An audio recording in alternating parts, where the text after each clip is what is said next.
CM Saini ने की नशे के खिलाफ एकजुटता की अपील। कैथल में हाफ मैराथन को दिखाई हरी झंडी। कहा, युवा देश की संपत्ति हैं, इन्हें नशे से बचाना है। कैथल में सीएम ने की जिले के विकास कार्यों की समीक्षा। लापरवाही बरतने पर 5 अधिकारियों पर कार्रवाई के आदेश। कहा, काम में देरी करने वालों पर होगी कार्रवाई। राधिका यादव हत्याकांड को लेकर राधिका की दोस्त हिमांशिका का बड़ा दावा। कहा, सोसाइटी के डर और इज्जत के नाम पर राधिका पर हुआ जुल्म। घर में राधिका पर थी कई पाबंदियां, घुट घुट कर जी रही थी राधिका। यूपी में धर्मांतरण के मास्टरमाइंड छांगुर बाबा। एक और बड़ा खुलासा, फरीदाबाद की लड़की को प्रेम जाल में फंसाकर धर्मांतरण की हुई कोशिश। पुलिस ने आरोपी आमिर हुसैन और उसकी बहन नेहा खान को किया गिरफ्तार।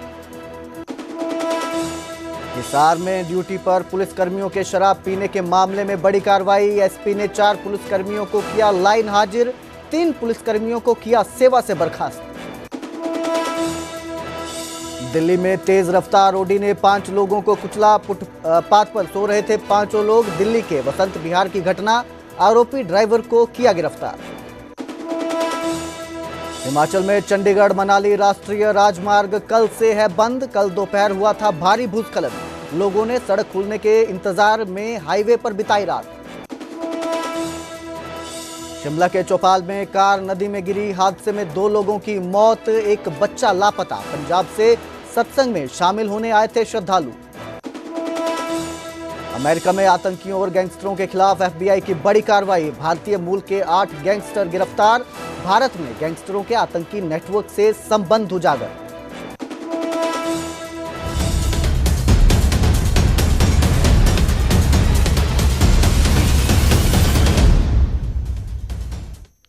नमस्कार, स्वागत है न्यूज 18 पंजाब हरियाणा में। मेरा नाम है कुलदीप भारद्वाज और बुलेटिन की शुरुआत करेंगे कैथल से, जहां पर नशे के खिलाफ हाफ मैराथन का आयोजन किया गया। सीएम नायब सिंह सैनी ने मैराथन को हरी झंडी दिखाई। सीएम ने हरी झंडी दिखाकर हाफ मैराथन की शुरुआत की। सीएम ने नशे के खिलाफ एकजुटता की अपील की। नशे के खिलाफ हम सबको एकजुट होना है। युवा देश की संपत्ति है, इन्हें नशे से बचाना है। सीएम ने कहा है, कोई भी युवा नशे की तरफ ना जाए, ये संकल्प लेना है। विकसित हरियाणा और विकसित भारत का संकल्प पूरा करना है। आरकेएसडी कॉलेज के पास हाफ मैराथन का आयोजन किया गया। कैथल में हाफ मैराथन को लेकर हर वर्ग में उत्साह दिखाई दिया। आमजनों और जनप्रतिनिधियों की भी भागीदारी रही। ड्रग फ्री हरियाणा मिशन के तहत हाफ मैराथन का आयोजन किया गया है। हाफ मैराथन के विजेताओं को सीएम नायब सिंह सैनी सम्मानित करेंगे। विधायक सतपाल जांबा, पूर्व मंत्री कमलेश ढांडा, पूर्व विधायक कुलवंत बाजीगर भी इस दौरान मौजूद रहे। तो सीएम नायब सिंह सैनी ने कैथल में मैराथन को हरी झंडी दिखाई है। नशे के खिलाफ एकजुट होने की अपील की है। जो इस मैराथन के विजेता रहेंगे उनको सीएम सम्मानित करेंगे। तो आपको बता दें कि सम्मानित कर दिया है। सभी की भागीदारी रही है। ड्रग फ्री हरियाणा मिशन के तहत हाफ मैराथन का ये आयोजन किया गया था। सम्मानित किया गया है। विधायक सतपाल जांबा, पूर्व मंत्री कमलेश ढांडा, पूर्व विधायक कुलवंत बाजीगर भी इस दौरान मौजूद रहे। तो कैथल में आयोजन किया गया था हाफ मैराथन का नशे के खिलाफ।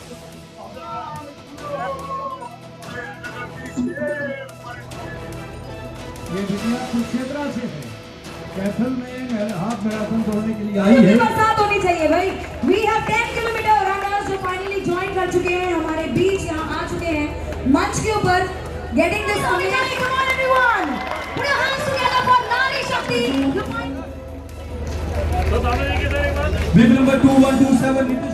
आज जो नशे के खिलाफ पूरे प्रदेश में एक बड़ा अभियान चल रहा है, उस निमित्त हरियाणा उदय के प्रोग्राम के निमित्त आज कैथल में हाफ मैराथन का आयोजन किया गया है। और इसमें आज कई हजार बच्चों ने, कई हजार कैथल के नागरिकों ने आज इस नशे के विरोध इस अभियान में आज पार्टिसिपेट किया है, हिस्सेदारी ली है। मैं सभी को बहुत बहुत बधाई और शुभकामनाएं देता हूं। आदरणीय प्रधानमंत्री नरेंद्र मोदी जी का जो सपना है 2047 तक ये विकसित राष्ट्र बने, उसको लेकर के देश में गति से काम हो रहे हैं। इसके लिए जरूरी है कि हमारा युवा स्वस्थ हो, तंदुरुस्त हो। जब वो स्वस्थ होगा, समाज स्वस्थ होगा, और जब समाज स्वस्थ होगा तो राष्ट्र स्वस्थ होगा, और जब राष्ट्र स्वस्थ होगा मोदी जी का संकल्प वो पूरा होगा। ये 2047 तक विकसित राष्ट्र बनेगा, और उसी में ही हमारा हरियाणा विकसित हरियाणा बने और विकसित राष्ट्र में अपनी महत्वपूर्ण भूमिका अदा करे। हमने लगातार इस हरियाणा उद्यम के तहत साइक्लोथॉन यात्रा, हमने राहगिरी कार्यक्रम, मैराथन के कार्यक्रम, लोगों को, युवाओं को इसके साथ जोड़ करके उनको अवेयर करना कि कोई भी युवा नशे की तरफ ना जाए, क्योंकि नशा ये समाज के को भी खोखला करता है, राष्ट्र को भी खोखला करता है। हमें आज जरूरत है, मैं सभी माँ बाप से भी आग्रह करना चाहूँगा कि अपने बच्चे को समय दें ताकि वो गलत रास्ते पे न जाएं, उनको ठीक रास्ते के ऊपर हमें ले जाने का काम करना है। जो नशे में फंस जाते हैं, मैं नागरिकों से भी आग्रह करूंगा, क्योंकि पिछले दिनों हमारी खाप पंचायतों ने, हमारे सभी संत गणों ने, हमारी महिलाओं ने साइक्लोथॉन यात्रा को अपना समर्थन दिया था। मैं आग्रह करना चाहूंगा कि अगर कोई व्यक्ति, कोई युवा साथी नशे की गिरफ्त में आ जाता है, उससे दूरी ना बनाए, उससे नजदीक लाएं, प्यार से बात करें ताकि ठीक रास्ते पे उसको ले जाया जा सके। उसके निमित्त हमने चाहे नशा मुक्ति केंद्र है, वार्डों के अंदर, हॉस्पिटल के अंदर चाहे नशा मुक्त वार्ड है, हमने बनाने का काम किया है ताकि युवाओं को एक ठीक दिशा को दी जा सके। देखिए, जो थीम था आज की मैराथन का कि समाज नशा रहित हो, युवा नशे से दूर रहे, तो मुझे लगता है कि जितना क्राउड था, जितने युवाओं का उत्साह था आज की इस मैराथन में, तो निश्चित तौर पर वो साकार होता जो सपना है हरियाणा का, वो दिख रहा है हमें। और मैं समझता हूँ कि हमारे देश के युवा, हमारे हरियाणा के कैथल डिस्ट्रिक्ट के युवा इस मैराथन से सीख लेंगे कि कैसे अपने आप को फिट रखना है, नशे से दूर रहना और एक नशा रहित समाज की हमें कल्पना करना है। सीएम ने कैथल जिले के विकास कार्यों की भी समीक्षा की और लापरवाही बरतने पर 5 अधिकारियों पर कार्रवाई करने के आदेश दिए। काम में देरी करने वालों पर कार्रवाई होगी, सीएम ने ये कहा है, साफ किया है। इसके साथ ही सड़क में गड्ढों में जो मामले हैं, गड्ढे जितने भी दिखाई देते हैं सड़कों में, उनको लेकर भी कार्रवाई करने का आश्वासन दिया है, आदेश दिए हैं। इन अधिकारियों में एक्सीएन, नगर परिषद कैथल, नगर पालिका पंडूरी और नगर पालिका सीवन के सचिव, ढांड मार्केट कमेटी के सचिव और नगर पालिका पुंडरी के म्युनिसिपल इंजीनियर शामिल हैं। एक्सीएन सहित नगर पालिकाओं के सचिवों के अधीन विकास कार्यों के लिए टेंडर लगाकर आगामी कार्रवाई न करने पर लापरवाही बरतने के मामले में मुख्यमंत्री ने कार्रवाई के आदेश दिए हैं और कहा है कि जो कार्य नहीं करेगा उसके खिलाफ एक्शन लिया जाएगा।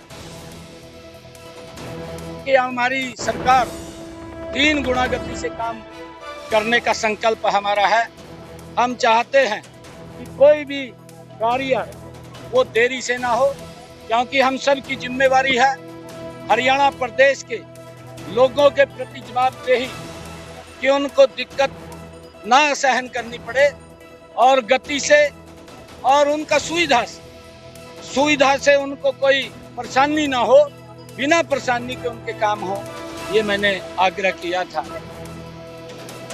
कैबिनेट मंत्री अनिल विज ने सरकारी नौकरी को लेकर विपक्ष पर हमला बोला और कहा, हमारी सरकार में बिना पर्ची बिना खर्ची के भर्ती हुई है, विपक्ष के राज में तो नौकरियां बिकती थी। शनिवार देर शाम कैबिनेट मंत्री अनिल विज से उनके आवास पर उन युवाओं ने मुलाकात की जिन्हें सरकारी नौकरी लगी। इस दौरान विज ने यह बात कही और कहा कि जो पुरानी सरकार थी, विपक्ष की सरकार थी, तब नौकरियां बिकती थी, लेकिन जब से सैनी सरकार आई है, भाजपा सरकार हरियाणा में आई है, तब से युवाओं को बिना पर्ची बिना खर्ची के नौकरी मिल रही है। तो ये विपक्ष पर वार किया कैबिनेट मंत्री अनिल विज ने, जब युवा जो हैं उनके आवास पर मुलाकात करने पहुंचे थे, जिन युवाओं को सरकारी नौकरी लगी है। बिना पर्ची बिना ये विपक्ष नौकरियां बिकती थी, तबादले हमने उन सब पे रोक लगा। ये उदाहरण है, गरीब घरों के बच्चे जो आज तक किसी एमएलए एमपी के दरवाजे तक नहीं जा सके, जिनके मामले ये बिना पर्ची बिना खर्ची हरियाणा सरकार में बढ़ते हैं, और भी बहुत सारे लोग आ रहे हैं। और अब बात गुरुग्राम में राधिका यादव हत्याकांड की, जिसमें रोज नया खुलासा हो रहा है। और अब राधिका की दोस्त ने बड़ा दावा किया है। राधिका की सहेली हिमांशिका सिंह राजपूत का बड़ा दावा है कि राधिका उसके घर पर कई पाबंदियां थी। राधिका अपनी मर्जी से कुछ नहीं कर सकती थी। राधिका को हर बात के लिए जवाब देना पड़ता था। राधिका को रील बनाने का बहुत शौक था। ये उसकी सहेली हिमांशिका का दावा है कि उसके घर पर उस पर बहुत सारी पाबंदियां लागू की गई थी। हर चीज के लिए उसे जवाब देना पड़ता था। राधिका को लेकर हिमांशिका ने बड़े दावे किए। राधिका को अपने ही घर में कैद की जिंदगी जीनी पड़ रही थी। राधिका का खुद पर ही कोई कंट्रोल नहीं था। किससे बात करनी है वो भी पेरेंट्स को बताना पड़ता था। राधिका को उसके पापा बहुत कंट्रोल करते थे। राधिका को तस्वीरें खिंचवाना, वीडियो बनाना बहुत पसंद था। राधिका की आज़ादी धीरे धीरे खत्म हो गई थी। राधिका अपने घर में घुटन भरी जिंदगी जी रही थी। ये दावा है राधिका की सहेली का, हिमांशिका का ये दावा है कि राधिका की जिंदगी जो थी वो घुट घुट कर चल रही थी। उसके परिवार वाले उसे कंट्रोल कर रहे थे। सोसाइटी के डर और झूठी इज्जत के नाम पर उस पर जुल्म हुआ। लेकिन एक दावा उनके पिता की तरफ से किया गया कि कत्ल क्यों किया गया, इसलिए किया गया राधिका का क्योंकि उन्हें ताने दिए जाते थे, वो बेटी की कमाई खाते हैं। लेकिन अब ये जो नया एंगल सामने आया है, इसने और सवाल खड़े कर दिए हैं। इस खबर पर ज्यादा जानकारी के लिए मेरे सहयोगी धर्मवीर शर्मा मेरे साथ जुड़े हैं। धर्मवीर, क्या नया मोड़ अब इसने लिया है कहानी ने? नए दावे रोज इस हत्याकांड में सामने आ रहे हैं। एक तरफ पिता है जो अब लग रहा है कि जो वजह उन्होंने हत्या की बताई थी वो सच्ची नहीं है। आखिर ये सच क्यों छिपाया जा रहा है? बिल्कुल, देखिए, जो राधिका की हत्या हुई थी तो उसके पिता ने अपने आप में ये कबूलनामा किया था कि उसने सिर्फ अपनी बेटी की हत्या इसलिए की है क्योंकि उसे लोग ताने मार रहे थे कि वो बेटी कमाई करता है। लेकिन ये कहानी जो है इसलिए भी गले नहीं उतरती क्योंकि अगर उसे ये तानने का डर था तो वो पहले ही अपनी बेटी की एकेडमी पर करीब 2 करोड़ रुपए क्यों खर्च करता। जाहिर सी बात है कि इसके पिता को ये बात पता थी कि अगर वो 2 करोड़ रुपए खर्च करके एकेडमी खुलवा रहा है तो उससे कमाई भी होगी। लेकिन वो इसीलिए अब वो कहानी नीचे नहीं उतर रही, लोगों के गले नहीं उतर रही। कल जो राधिका के ताऊ हैं उन्होंने भी इस बात का जिक्र किया कि ऐसी कोई बात नहीं थी ताने मारने वाली जैसी, और ऐसा कोई भी वजह नहीं थी कि कोई ये कहे कि उसको बेटी की कमाई खा रहा है। लेकिन अब जो राधिका की सहेली ने जो दावा किया है वो अपने आप में चौंकाने वाला है। और जाहिर सी बात है कि गुरुग्राम पुलिस की जांच का जो दायरा है वो भी आगे बढ़ सकता है इससे, क्योंकि देखने वाली बात होगी कि आखिरकार राधिका ने अपने सोशल मीडिया अकाउंट्स क्यों डिलीट किए, उसका फोन कहाँ है, उसने किस किस से चैट की। हो सकता है कि आने वाले समय में गुरुग्राम पुलिस जो है उसके दोस्तों से या उनसे बातचीत करे। जो उसकी सहेली ने आज जो एक वीडियो जारी कर जो कहा है, हो सकता है कि उनसे भी बातचीत की जाए, उनके बयान दर्ज किए जाएं कि आखिरकार क्या जिंदगी में राधिका के में चल रहा था। ये तो साफ हो गया है कि राधिका जो है वो कहीं ना कहीं सोशल मीडिया पर काफी एक्टिव रहना चाहती थी, लेकिन परिवार के डर से वो नहीं हो पा रही थी, क्योंकि ये उसकी सहेली ने भी दावा किया और उसके कई लोग जो जानकार हैं वो भी इस बात का दावा कर रहे हैं कि राधिका जो है बिंदास तरीके से अपनी जिंदगी जीना चाहती थी, लेकिन परिवार और समाज के डर से वो उसके और परिवार के बीच में जो रिश्ते थे वो ठीक नहीं थे। जी धर्मवीर, एक सवाल और भी है कि शुरुआत में ये बात सामने आई थी कि रील बनाना पसंद नहीं था। इस बात पर कोई नया खुलासा हुआ है, कुछ नई चीज सामने आई है? बिल्कुल, देखिए, उस वक्त भी ये बातें आई थी सामने, रील बनाने को लेकर के नाराजगी है, लेकिन उसके बाद गुरुग्राम पुलिस ने बिल्कुल यू टर्न ले लिया और गुरुग्राम पुलिस का ये शुरुआत से ये दावा रहा कि सिर्फ और सिर्फ एकेडमी को लेकर के बाप बेटी के बीच में विवाद था जिसके चलते हत्या की गई। लेकिन शुरू से ये कहानी जो है लोगों के गले नहीं उतर रही, क्योंकि जिस पिता ने अपनी बेटी को बचपन से खेल सिखाया हो, अपनी बेटी को बचपन से एकेडमी लेकर गया हो, और जो पिता 2 करोड़ रुपए खर्च कर अपनी बेटी को एकेडमी खुलवाए, तो जाहिर सी बात है कि ये वजह है, इसीलिए लोगों के गले नहीं उतर रही कि जिससे इतना सब कुछ खर्च किया गया हो बेटी के लिए, वो आखिर उसकी हत्या क्यों करेगा। और इसीलिए अब जरूरी है कि इस जांच का जो दायरा है वो आगे बढ़ सकता है और गुरुग्राम पुलिस भी एक बार दोबारा से हो सकता है कि इसके ऊपर दूसरे एंगल्स के ऊपर जांच करें कि इस हत्या के पीछे की असल वजह क्या है। जी बहुत बहुत शुक्रिया इस तमाम जानकारी के लिए धर्मवीर। तो राधिका का आखिर कत्ल क्यों किया गया, उसके पिता ने उस पर गोलियां क्यों चलाई, ये जांच के बाद ही साफ हो पाएगा, क्योंकि हर बार इस पे नया खुलासा हो रहा है, नया दावा सामने आ रहा है। राधिका यादव एक इंटरनेशनल लेवल टेनिस प्लेयर थी। वो मेरी बहुत अच्छी दोस्त थी बहुत ज़्यादा काइंड सोल थी वो, बहुत स्वीट थी, बहुत ज़्यादा इनोसेंट थी। एंड वो पिछले 18 साल से टेनिस परस्यू कर रही थी। उसको फोटोज क्लिक करवाना और वीडियोस वगैरह बनाना बहुत ज़्यादा पसंद था। वो जो एक कमर्शियल वीडियो उसकी चल रही है वो एक बस नॉर्मल म्यूजिक वीडियो थी जो उसने आई गेस 1-1.5 साल पहले शूट करी थी एंड उसके खुद के फादर ने उसे ड्रॉप करा था। उसके अलावा भी उसके काफी ज्यादा शूट्स थे एंड फिर धीरे धीरे करके वो सब चीजें बंद हो गई बिकॉज उसके पेरेंट्स बहुत ज्यादा बहुत ज्यादा ऐसे थे कि लोग क्या कहेंगे। उनके पास हमेशा से ही सोसाइटल प्रेशर बहुत ज्यादा था और वो हमेशा से ही ऑर्थोडॉक्स थे। मतलब वो रोका टोकी हर चीज में रहती थी। मतलब मैं और राधिका हमने I think we started playing in back 2012 या 13 में। हम साथ में ट्रैवल भी करते थे, हमने आपस में भी बहुत सारे मैचेस खेले हैं। तो मतलब मैंने उसे देखा नहीं है कि किसी से ज्यादा बात करते हुए, हमेशा देखा है कि वो अपने पेरेंट्स के साथ ही रहती है। एंड लव जिहाद के बारे में बात हो रही है, आपके पास किसी के पास कुछ प्रूफ क्यों नहीं है? लव जिहाद वो किसी से बात भी नहीं करती थी, उसके घर पे इतनी ज्यादा रिस्ट्रिक्शंस थी, बट वो बहुत टाइम से ना अपने घर पे सफर कर रही थी। बहुत ज्यादा उसको ना घर पे बहुत ज्यादा घुटन महसूस होती थी क्योंकि ऐसे कौन ही रहना चाहेगा यार, हर चीज का एक्सप्लेन करते रहना कि क्यों कर रहे हैं, क्या कर रहे हैं, किससे बात कर रहे हो। आई रिमेम्बर वीडियो कॉल्स पे भी उसको दिखाना पड़ता था कि अभी देखो हिमांशिका से मेरी बात हो रही है। मैं उसके घर पे भी विजिट करती थी तो उसकी एकेडमी उसके घर से हार्डली 50 मीटर्स दूर थी, बट फिर भी उसको घर पे आने का एक टाइम था। तो उधर छांगुर बाबा पर फरीदाबाद की लड़की ने बड़ा दावा किया है। यूपी में धर्मांतरण के मास्टरमाइंड पर बड़ा खुलासा किया है। आमिर हुसैन नामक युवक ने उसे प्रेम जाल में फंसाया। लड़की ने यह दावा किया है और कहा कि आमिर हुसैन ने उसे दिल्ली में छांगुर बाबा से मिलवाया, उससे नमाज अदा कराई गई और धर्मांतरण के लिए बोला गया। आरोपी आमिर हुसैन को पुलिस ने गिरफ्तार कर लिया है। आरोपी आमिर हुसैन की बहन नेहा खान भी गिरफ्तार की गई है। मुज्जेसर पुलिस से मिली जानकारी के मुताबिक संजय कॉलोनी की रहने वाली 16 साल की पीड़िता ने बताया है कि आरोपी की बहन नेहा खान ने उसकी मुलाकात साल 2023 में हुई, जिसने उसकी जान पहचान अपने भाई आमिर हुसैन से करवाई। आमिर और उसका परिवार उसको दिल्ली की निजामुद्दीन दरगाह पर ले गए, जहां पर उसकी मुलाकात मौलाना जलालुद्दीन उर्फ छांगुर बाबा से करवाई गई। छांगुर बाबा वही है जो यूपी के मास्टरमाइंड माने जा रहे हैं धर्मांतरण के नाम पर। उनसे उनकी मुलाकात करवाई गई और धर्म बदलकर शादी करवाने के लिए कहा गया। इस खबर पर ज्यादा जानकारी के लिए मेरे सहयोगी अनिल राठी मेरे साथ जुड़े हैं। अनिल, क्या ये पूरा मामला है और जो ये आरोप लगाए जा रहे हैं इसको लेकर क्या अपडेट, क्या जानकारी?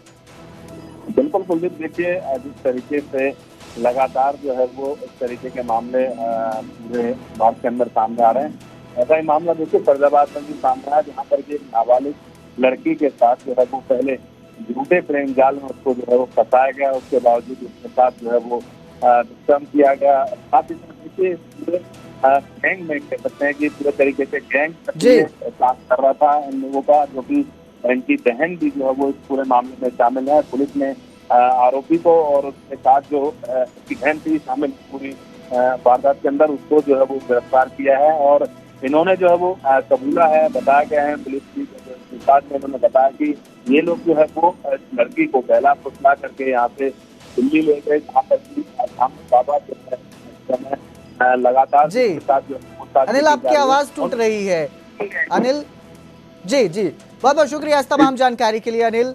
तो मैं आपको बता दूं कि छांगुर बाबा को लेकर रोज नया जो है खुलासा हो रहा है और अब फरीदाबाद की लड़की ने धर्मांतरण के मास्टरमाइंड पर गंभीर आरोप लगाए हैं। दोनों आदमियों को गिरफ्तार किया गया है, एक आदमी को और एक औरत को गिरफ्तार किया गया है। आदमी आमिर हुसैन आदमी का नाम है जिसको गिरफ्तार किया गया है और उसको गिरफ्तार करने के बाद उसका 5 दिन का पुलिस रिमांड लिया गया है और इसके बाद उसकी पुलिस रिमांड पर उससे पूछताछ की जा रही है। उसके बाद सारा मामला आपके सामने हम ला पाएंगे कि इसमें छांगुर बाबा का या किसी और धर्म परिवर्तन से संबंधित कोई मामला है या नहीं। क्या आरोप पीड़िता ने लगाए सर? पीड़िता ने जो है बलात्कार के आरोप लगाए हैं, धर्म परिवर्तन के आरोप लगाए हैं और अपने आप को बंधक बनाए रखने के और अगवा करके ले जाने के आरोप लगाए हैं। लेकिन वो आरोप जो है अभी दोनों आरोपियों को रिमांड पर ले लिया गया, एक को रिमांड पर ले लिया गया, एक को गिरफ्तार करके आज पुलिस रिमांड लिया गया। तो उधर शराब कांड में हांसी पुलिस की बड़ी कार्रवाई दिखाई दी। ड्यूटी पर पुलिसकर्मियों के शराब पीने का यह मामला है। हांसी के एसपी अमित हर्षवर्धन ने कार्रवाई की है। 4 पुलिसकर्मियों को लाइन हाजिर किया गया है। एसपी ने 3 पुलिसकर्मियों को सेवा से बर्खास्त कर दिया है। ईएसआई सूरज भान, ईएचसी जोगिंदर लाइन हाजिर हुए। ईएचसी यशवंत, ईएचसी सुरेंद्र भी लाइन हाजिर हुए। आरोपियों के खिलाफ विभागीय जांच के आदेश दिए गए। एसपीओ रामनिवास, एसपीओ ईश्वर और एसपीओ चमनलाल को बर्खास्त किया गया है। तो शराब कांड को लेकर ये एक्शन लिया गया है, कार्रवाई दिखाई दी गई है। हांसी पुलिस की बड़ी कार्रवाई हुई है। जो आरोपी पुलिसकर्मी थे उन पर यह कार्रवाई की गई है। पुलिसकर्मियों के शराब पीने का यह मामला है। हांसी के एसपी अमित हर्षवर्धन ने यह एक्शन लिया है। 4 पुलिसकर्मियों को लाइन हाजिर किया गया, जिसमें एसपी ने 3 पुलिसकर्मियों को सेवा से बर्खास्त किया है। ईएसआई सूरज भान, ईएचसी जोगिंदर लाइन हाजिर हुए हैं। इस खबर पर ज्यादा जानकारी के लिए मेरे सहयोगी संदीप सैनी मेरे साथ जुड़े हैं। संदीप, ये जो एक्शन लिया है आरोपी पुलिसकर्मियों के खिलाफ, इस मामले में क्या अपडेट?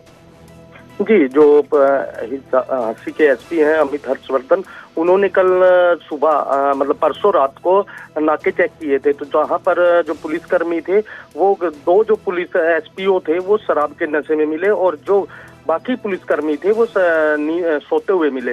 लापरवाही और शराब पीने के मामले में हांसी एसपी ने इन पे कार्रवाई की गई है। 7 लोगों पर कार्रवाई की गई है, जिनको 4 को लाइन हाजिर कर दिया और 3 को बर्खास्त कर दिया है।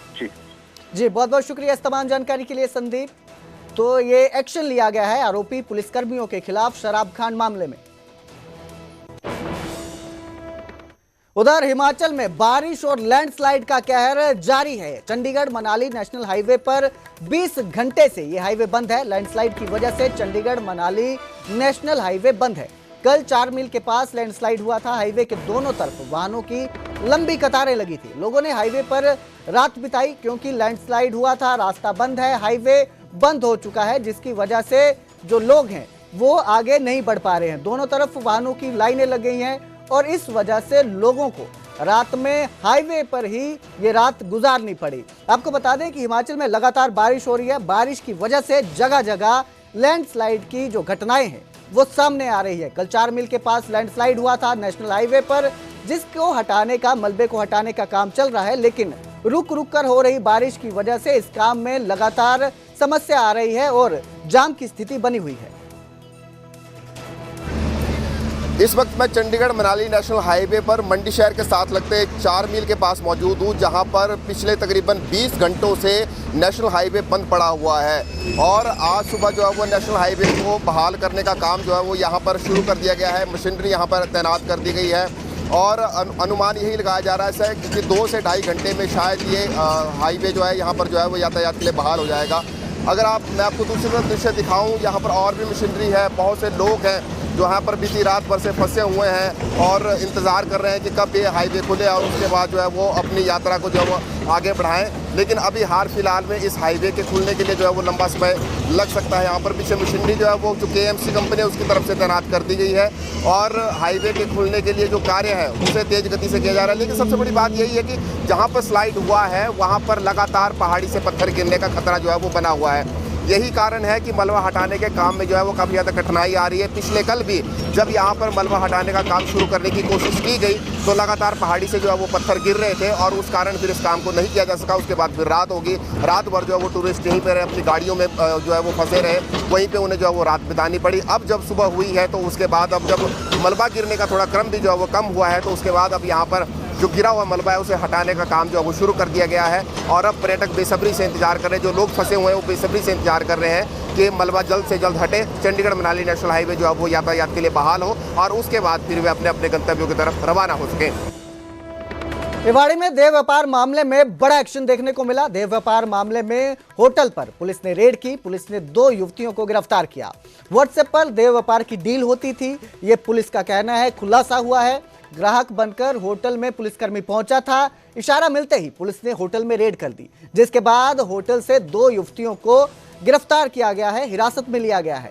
तो आपको बता दें कि जानकारी मिली थी पुलिस को कि होटल पर जो है देह व्यापार का कारोबार चल रहा है, जिसको लेकर व्हाट्सएप पर सारी डीलिंग होती है। इसी को ध्यान में रखते हुए पुलिस ने जाल बिछाया और कस्टमर बनके होटल पर पहुंचा और जैसे ही उन्हें इशारा मिला, पुलिस ने होटल में रेड कर दी, जिसके बाद 2 युवतियों को हिरासत में लिया गया है।